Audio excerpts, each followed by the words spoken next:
Mani sauc Arvis Viguls, esmu dzejnieks, atzejotājs, tulkotājs, redaktors.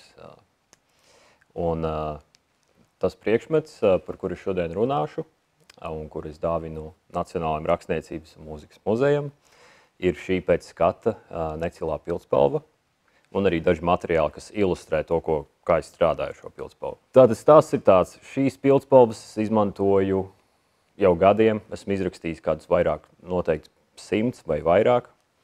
Šīs ir Japānā ražotas kompānijas Mitsubishi zīmuļu kompānijas pildspalva. Tas brands, kur apakšbrands ir Uniball. Pildspalvas nosaukums ir Signo DX. Šīs pildspalvas ir dažādās krāsās. Tās ir želejas tintas pildspalvas. Un esmu tās ļoti iemīļojis tādēļ, ka šīm pildspalvām ir ļoti smalki galiņi. Un parasti es izmantoju pildspalvu ar galiņu, kas ir 0,38 mm maziņš. Šīs pildspalvas Latvijā var nopirkt dažos veikalos. Kādreiz bija iespējams dabūt arī vēl smalkāko variantu, kas ir 0,29 galiņš. Bet tās Latvijā vairs nevar dabūt, un tāpēc man palicis ar šīm nedaudz biezākām manai gaumei.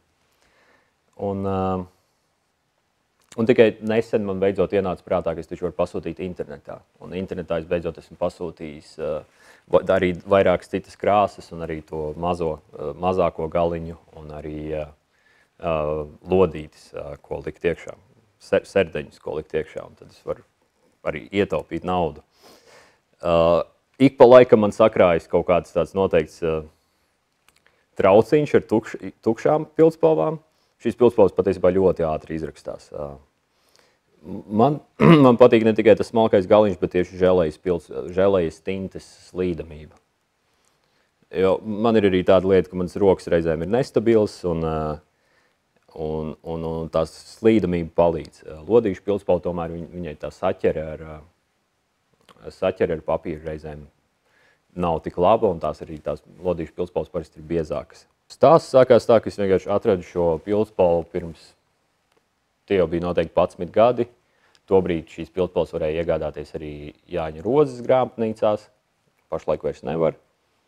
Un es arī iepriekš zināju, ka man patīk želejas pildspalvas, bet parasti tās visbiežāk izplatītās ir 0,5 mm, un tas ir ļoti pārāk trekns manai gaumei. Un šo es vienkārši sapratu, ka šī ir mana pildspalva. Reizēm ir bijis, ka mani krājumi izsīkst, un tad es biju ļoti nelaimīgs.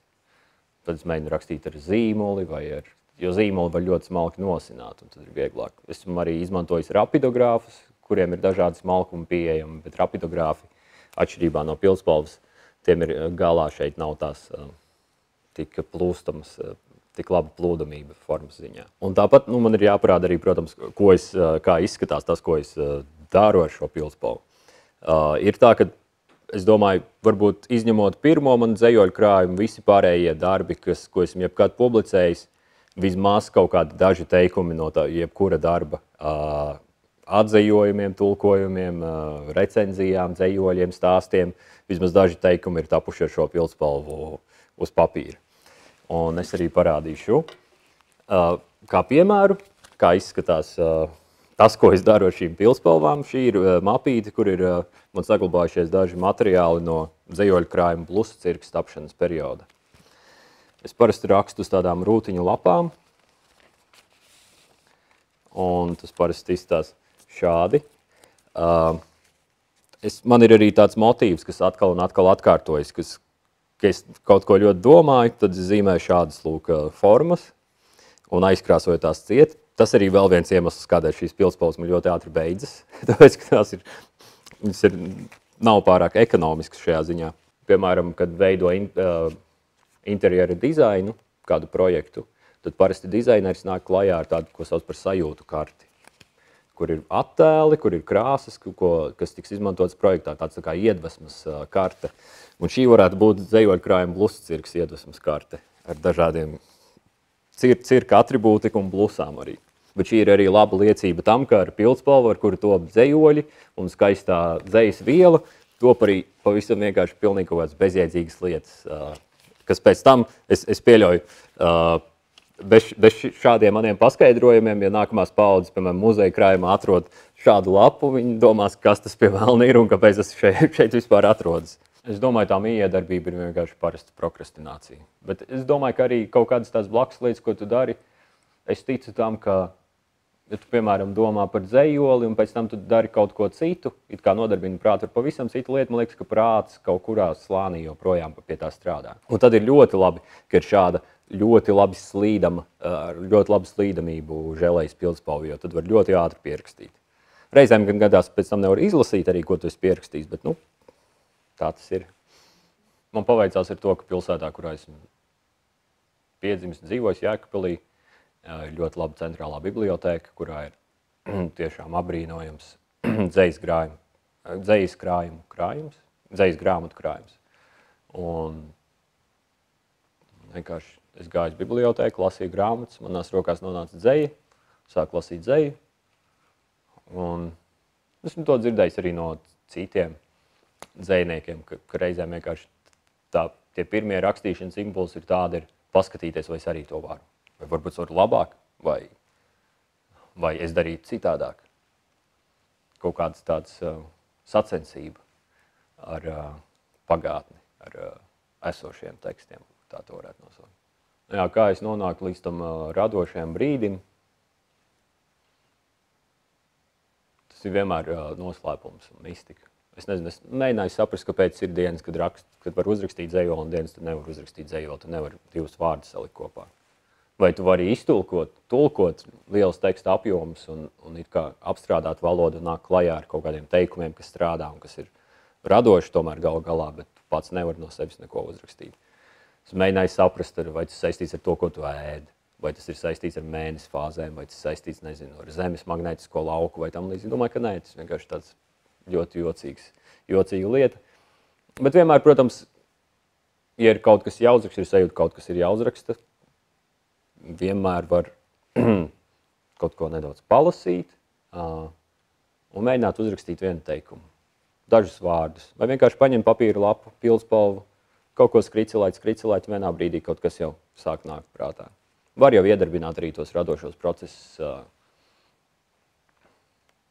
piespiest, tad ne piespiest sevi, bet iemānīt sevi tajā radošajā, tajā iedvesmas brīdī, iedvesmas stāvoklī, teiksim. Jā, patiesībā, jā, es teiktu, ka tā kā top man dzejoļi, tur ir 3 posmi. Pirmais ir tas, ka man tas dzejols ir jāizdomā galvā. Pirms es sāku kaut ko pierakstīt. Es varu pierakstīt kaut kāds atsevišķs domas un metaforas salīdzinājums. Un tad, kad es jau galvā esmu uzbūvējis šo dzejoli, tad es rakstu pirmo variantu ar pildspalvu. Un tad ir vēl vairāki varianti. 2, 3, citreiz vairāk, citreiz pietrūks pēdējās rindas. Un tad tu gaidi to pēdējo rindu, mēģini saprast, ko darīt. Un tad, kad es jau jūtos droši, man jau ir pietiekami daudz pierakstīt, pieķēpētu lapu, tad beidzot var apsēsties pie datora un izmantot jau tastatūru, klaviatūru. Starp šīm lapiņām, ko es atradu ar dažādiem pierakstiem no dzejoļu bluscirks tapšanas perioda, es arī atradu šādu kartiņu, kas ir no viesnīcas Barcelonā. 202. istabiņa, numuriņš, te ir arī mans vārds. Es biju Barcelonā tolaik uz kādu dzejas festivālu. Un šī viesnīca un šis numuriņš parādās dzejolī, kur es nolasīšu, kas ir no krājuma bluscirks. Īstā seja. Barcelonā 1,6 miljonu iedzīvotāju pēc 2014. gada datiem. Viesnīcas Gran Ronda, Svētā Antonija ielā. 202. numuriņa vannas istabā. Pie sienas spoguļa ir otrs, mazāks, kustināms spogulis. Apmēram tādā diametrā kā 2-gadnieka dzimšanas dienas torte. Tajā iespējams aplūkot savu seju ļoti spēcīgā palielinājumā. Un beidzot uzzināt, cik gan patiesībā pretīgi tu izskaties.